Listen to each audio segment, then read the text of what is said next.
Hello, my name is Harriet and I'm taking part in the USW Chaplaincy's virtual pumpkin carving. As you can see, I've got my pumpkin here and I've got everything I need, so I'm just going to take you through exactly what you'll need in order to carve a pumpkin. I think the most obvious thing is obviously a pumpkin. This one's mine. I bought this one from Tesco for £1.50. It's pretty average size. You can get them much bigger or much smaller. It's just personal preference. But you can get pumpkins from most supermarkets this time of year. It's always quite fun going to pick your pumpkin. It's always nice trying to find a nice perfectly round one. You never do, but you can hope. Next you'll need is a bowl. I've also got a recycling bag, food bag there, just in case, but we're going to have to empty the insides of the pumpkin, so it's just something to pop that in. Next I have a selection of knives of all different sizes and shapes. I will go through some safety things a little bit later for those. I've also got a spoon to help me carve. I've got a pen and a pencil just so that I can draw my design on it before I carve. I've also got these little cocktail sticks. Someone showed me this at university and it was the best hack that I have ever heard. I'm terrible for making mistakes on my pumpkin, so I'll show you that a little bit later when I inevitably make a mistake. You've probably seen here I've got a hot chocolate. I live at home with my parents, so I was lucky enough for my mum to make this for me. But a flatmate will do if there's one handy, or if not, you can always make one yourself if you know how you like it. Also, if anyone's wondering what this is on my shoulder, it is a camera. Obviously, it's great for you to be able to see me from this angle, but I think you kind of want to be able to see the details, so you can see me here. And you'll be able to see a little bit clearly what I'll actually be doing when I carve my pumpkin. So usually for me, the longest and most stressful part of pumpkin carving is deciding what design I'm going to do. Lucky for you guys, I've already picked mine today, but I did just want to show you quickly how easy it is to find some inspiration if you're a bit stuck. I'll just show you on this camera. If you type in pumpkin carving on your phone and go to images, loads of different options will come up. People usually do faces on their pumpkins. I'm not actually doing that today. I'll actually show you what my design is. This one is my design. You can see that? That's what I'm going to be attempting to do anyway, so hopefully it'll look like that. I doubt that it will, but just give it a go, isn't it? So what you always need to remember to do is to cut a hole in the top. To make it look a little bit funkier, I always do like a jagged line. So I'll start doing that now. But I want to make a hole that's big enough for me to get my hand into, because I need to be taking out all of the insides. So I'm just going to draw around a jagged line around the top now.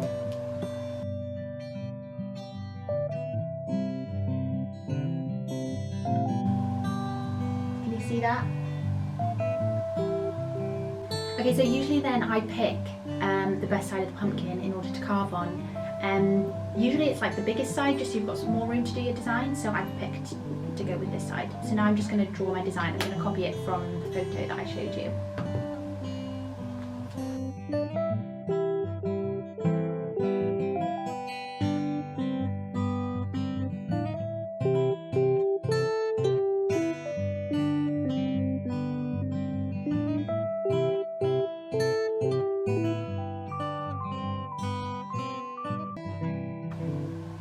Okay, so I've made quite a few mistakes on my drawing, so what I'm going to do now is I'm going to go over it in pen so I know the exact lines that I need to go over and the ones which I can ignore.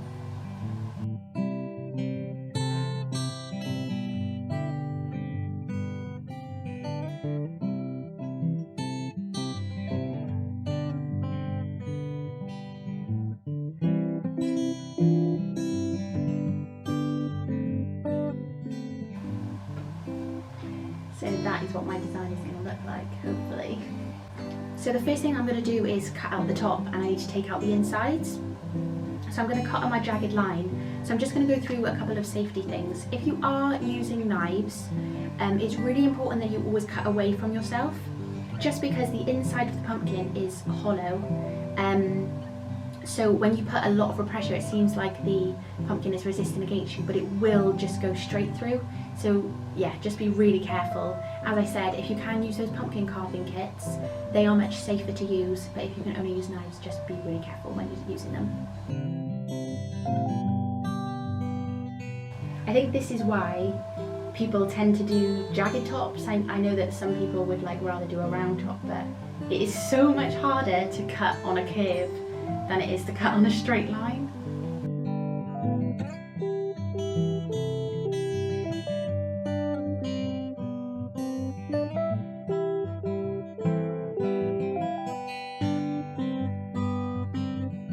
So this is literally one of the funnest things to do this time of year with friends and family. For the last few years, me and my housemates all did it together. It was a really nice evening for us all to just get together and have a night in and pumpkin carve. And then this was pre-COVID, but we actually had a party a couple of days later, and then we all put our pumpkins out. And we had a little competition on who had the best pumpkin. I didn't win. It probably would be more helpful if one of my housemates was doing this tutorial, but... Okay, so I've cut round the lid of the pumpkin now. You can see the cuts in there. So I'm going to try and take the lid off. Usually the easiest thing to do is to put a knife in and just lift up like that.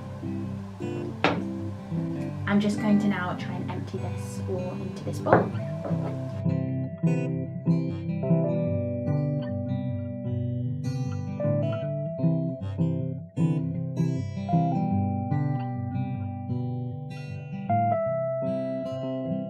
So you can eat pumpkins. They actually make such nice soup. You've probably heard of pumpkin spice soup. But you see all these seeds which are coming out. If you rinse all of these, pop them on a tray, put a little bit of sea salt on them, put them in the oven at like 180 for like maximum about 8 minutes. You can toast them and eat them.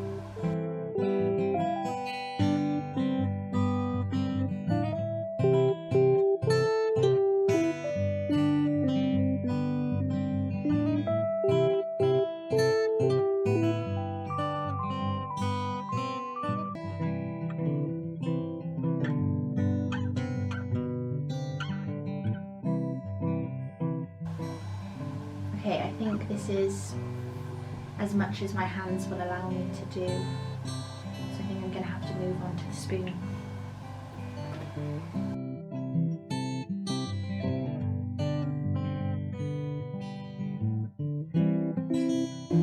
Okay, another tip, don't forget about your drink. I'm forgetting about my drink.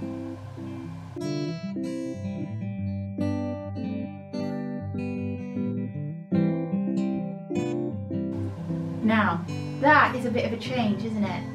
From when you first saw my pumpkin. Now I can start getting into the carving.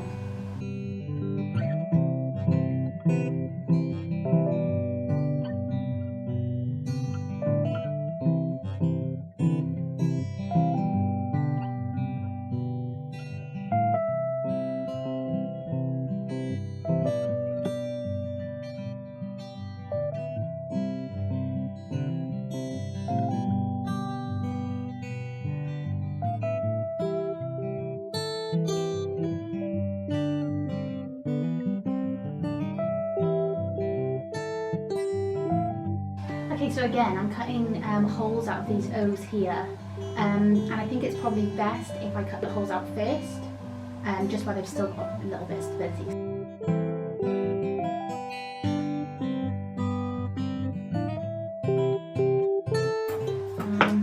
See if I can use one of these, try and poke it through. Yeah, that works, sort of. Not. It's all trial and error. I'm no professional.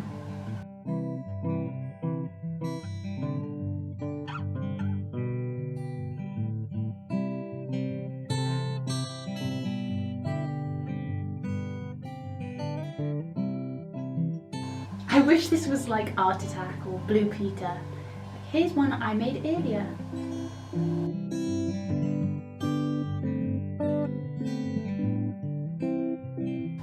So now I've done all like the flimsy bits, I'm going to go on to doing my letters, doing the outsides of them.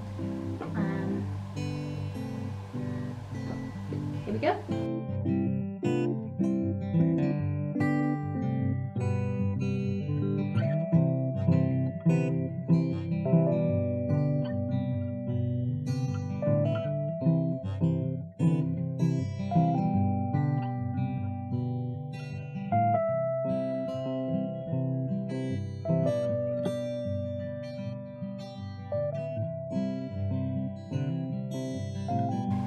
So I'm pretty much done with my pumpkin. I'm pretty pleased with how it's turned out. You can see it better in that camera.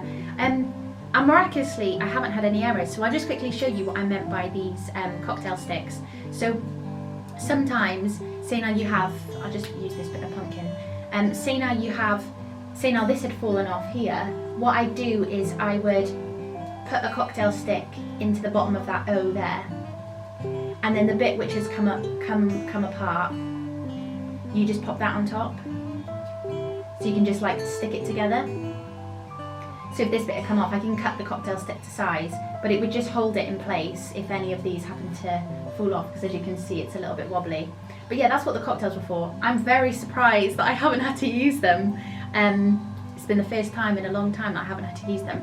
So I really hope you've enjoyed my quick tutorial on pumpkin carving. It is something that is so fun and easy to do, whether you do it with friends, alone, with your family. It's just really enjoyable and great to do this time of year.